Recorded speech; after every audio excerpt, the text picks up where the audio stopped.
Assalamualaikum warahmatullahi wabarakatuh. Halo sobat, perkenalkan nama saya Nurul Aina Munte. Saya kelas AB3C Program Studi Administrasi Bisnis mahasiswi di Politeknik Negeri Medan. Yang saya hormati Bapak Edi Setepu selaku dosen ekonomi mikro. Nah, teman-teman, di sini saya akan menjelaskan tentang materi teori nilai guna marginal dan nilai guna total. Nah, sebelum itu kita harus terlebih tahu dulu teori nilai guna atau utility.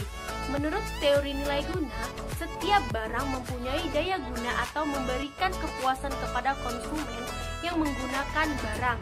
Jadi, jika seorang konsumen meminta suatu jenis barang, pada dasarnya yang diminta adalah nilai guna atau utilitas barang tersebut. Nah, pengertian nilai guna utilitas adalah kepuasan dan kenikmatan yang diperoleh seseorang dalam mengonsumsi barang dan jasa. Kepuasan yang semakin tinggi akan menambah tinggi pula nilai guna atau utility barang tersebut. Teori nilai guna dapat digolongkan menjadi dua macam, yaitu nilai guna total atau total utility dan nilai guna marginal atau marginal utility.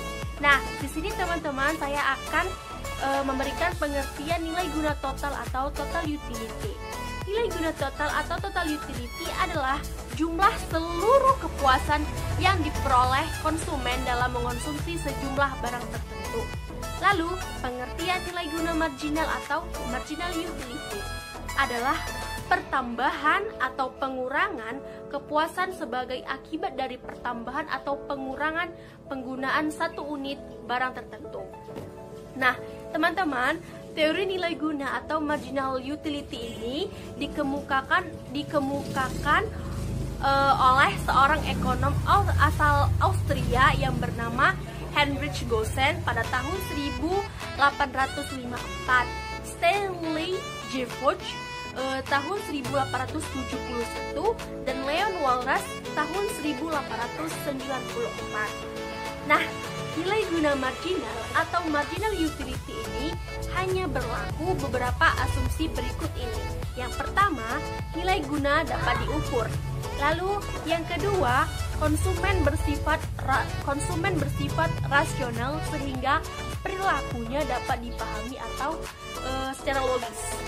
Lalu yang ketiga, konsumen bertujuan untuk memaksimumkan utilitasnya. Nah, contoh nilai guna total. Nah, misal kalian itu membeli roti sebanyak 2 buah dan memakannya di kantin sekolah. Dan guna total roti yang kalian konsumsi itu sebanyak 4. Nah, pada hari berikutnya kalian konsumsi lagi. Roti itu semakin meningkat karena setelah berolahraga kalian merasa sangat lapar dan membeli serta memakan roti sebanyak 4 dengan nilai guna total roti 6. Nah, lalu keesokan harinya kalian itu membeli lagi sebuah roti, yaitu sebanyak 6 potong. Nah, jadi nilai guna totalnya itu bertambah kepuasannya yaitu 8. Nah, perhatikan gambarnya tersebut, tabel ini. Jumlah konsumsi roti per potong yaitu 0, 2, 4, dan 6. Nilai guna totalnya atau total utility-nya yaitu 2, 4, 6, dan 8. Nah, jadi yang pertama itu jumlah konsumsi rotinya itu 0 karena kan dia belum makan. Nah, lalu dia makan, jadinya nilai kepuasannya itu 2. Nah, setelah dia makan gitu kan, nilai kepuasannya itu 2 menjadi meningkat lagi yaitu 4. Nah, setelah dia habis berolahraga karena lapar, dia itu membeli 4 potong nih. Nah, menjadi nilai guna totalnya itu jadi 6, nilai tingkat kepuasannya. Lalu keesokan harinya pun dia membeli lagi 6 potong. Nah, nilai guna totalnya atau tingkat kepuasannya itu menjadi 8. Itu teman-teman. Contoh nilai guna marginal. Contohnya, nah, ketika kalian memakan roti pertama, nilai guna total roti yang dapat adalah 30. pada konsumsi roti berikutnya kalian mendapat nilai guna totalnya yaitu 50. Dari nilai guna total konsumsi roti pertama dan berikutnya akan kita temukan nilai guna marginalnya yaitu 50 dikurang 30 sama dengan 20. Jadi nilai guna marginalnya itu adalah 20. Lalu sekarang coba kalian perhatikan tabel berikut ini. Nah, ini kita mencari nilai guna marginal ya teman-teman. Nah, di tabel ini ada jumlah konsumsi roti per potong yaitu 0, 1, 2, 3, dan 4. Nilai guna totalnya yaitu atau total utility-nya yaitu 0, 30, 50, 60, 65, dan nilai guna marginalnya yaitu ini kita cari penyelesaiannya yaitu yang pertama nilai guna totalnya 0, jadinya nilai guna marginalnya yaitu 0. Lalu dia memakan roti pertama yaitu sebanyak nilai guna totalnya itu 30. Jadi masukkan 30-nya itu lalu 30 kan, 30 yaitu masukkan ke sini 30. Lalu yang kedua yaitu dia memakan lagi 50. Nilai guna totalnya itu 50. Jadi untuk menghasilkan nilai guna marginalnya yaitu 50 dikurang 30 hasilnya adalah 20. Nah, lalu setelah itu jumlah konsumsi yang ketiga kalinya yaitu sebanyak 60.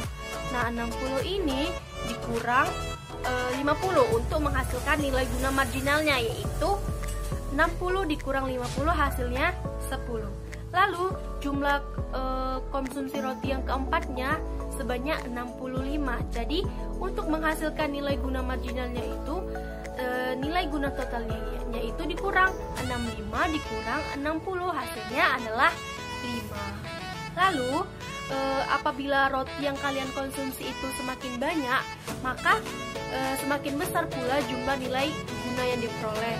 Akan tetapi laju pertambahan nilai guna yang akan diperoleh itu karena penambahan roti yang kalian konsumsi makin lama makin menurun. Itu adalah nilai guna marginalnya, dan tambahan nilai guna tersebut dapat mencapai 0 atau bahkan negatif apabila konsumsi roti tersebut diteruskan.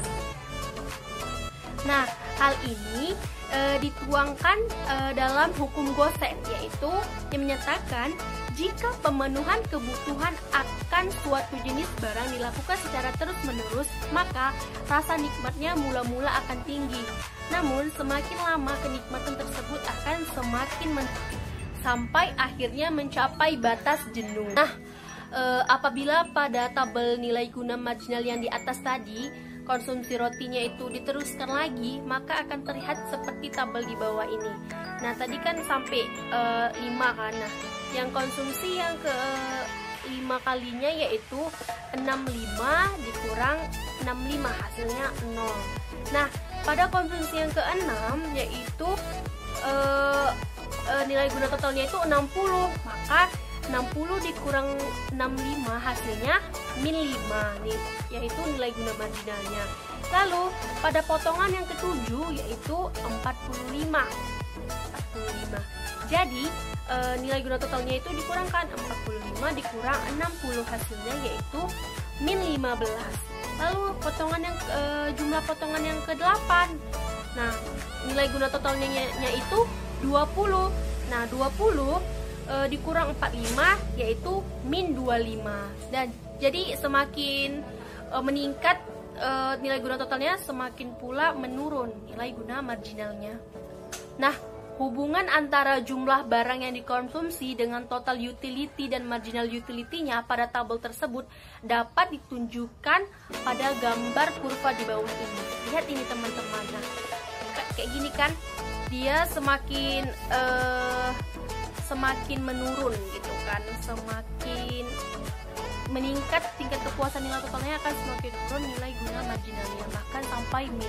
Nah, dengan demikian dapat disimpulkan bahwa terdapat tambahan kepuasan yang semakin menurun dengan semakin banyaknya suatu barang yang dikonsumsi atau low diminishing marginal benefit. Sekian dari hasil presentasi saya. Mohon maaf bila banyak kata kesalahan yang saya perbuat dari presentasi yang tadi ini. Selalu sehat teman-teman dan stay safe untuk kita semua. Wassalamualaikum warahmatullahi wabarakatuh. See you.